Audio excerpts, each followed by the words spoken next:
Went to college, did the usual things in his apprenticeship.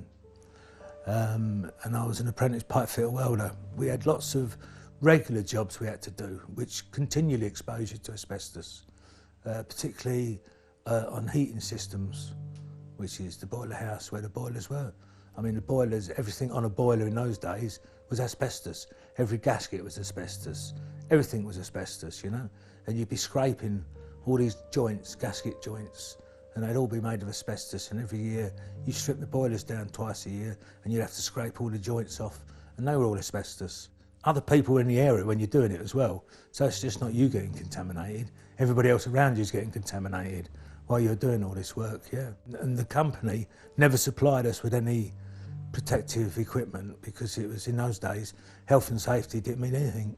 I don't think I ever wore a dust mask until I was about 30, because companies just didn't supply this sort of equipment because it was money, and that was it. I guessed it was mesothelioma. I've always known that it could happen because of the asbestos I've worked with. My oncologist, about 4 or 5 weeks ago, he said to me, I was just about to have some chemotherapy, and he took me up to his office. He said, we're not going to do the chemo today. I went, righto. So he said to me, I'd like to tell you, I don't think you're going to make Christmas. I said, sorry? He said, I don't think you're going to make Christmas.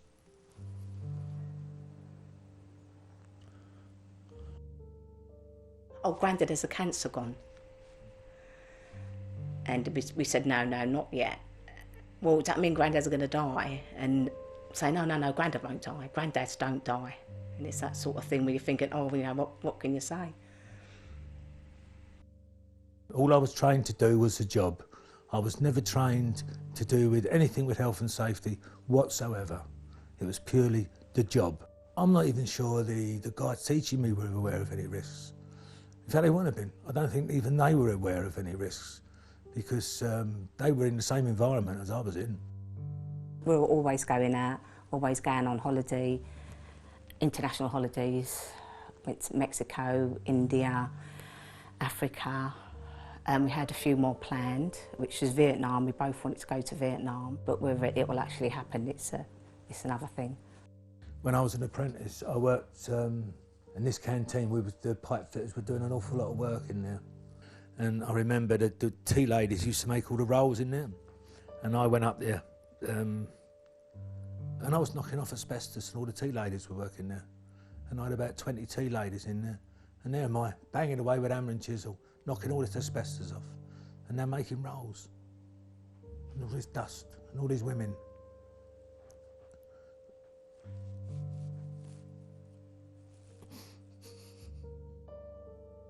When you realise what you may have done to other people, it's so sad.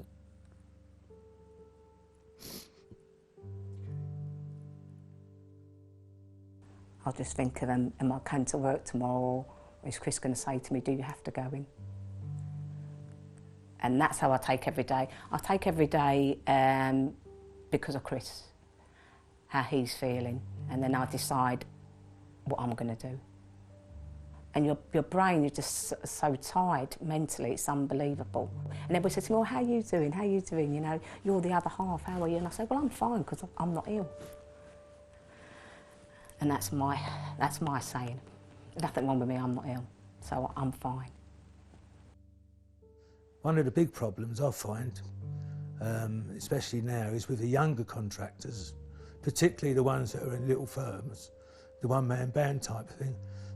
I don't think they'd know asbestos, as I say, if it hit them in the face.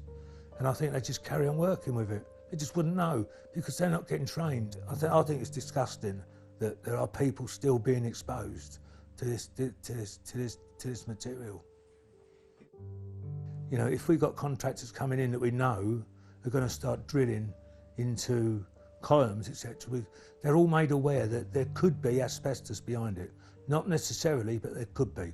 If they ever go into a building that they're unfamiliar with, and they don't know that that isn't asbestos. If they come across something like that, they treat it as asbestos and they go and report it to somebody.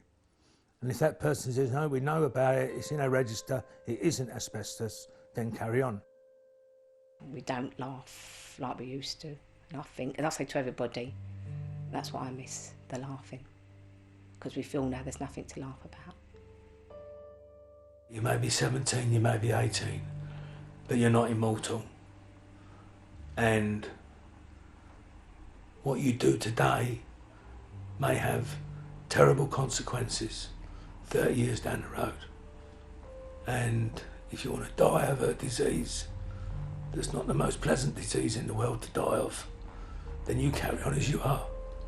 But if you want to live longer than that and not die of this disease, then you take in all the information about it that you're given and take it in seriously. Because the only way you can get this disease is through asbestos.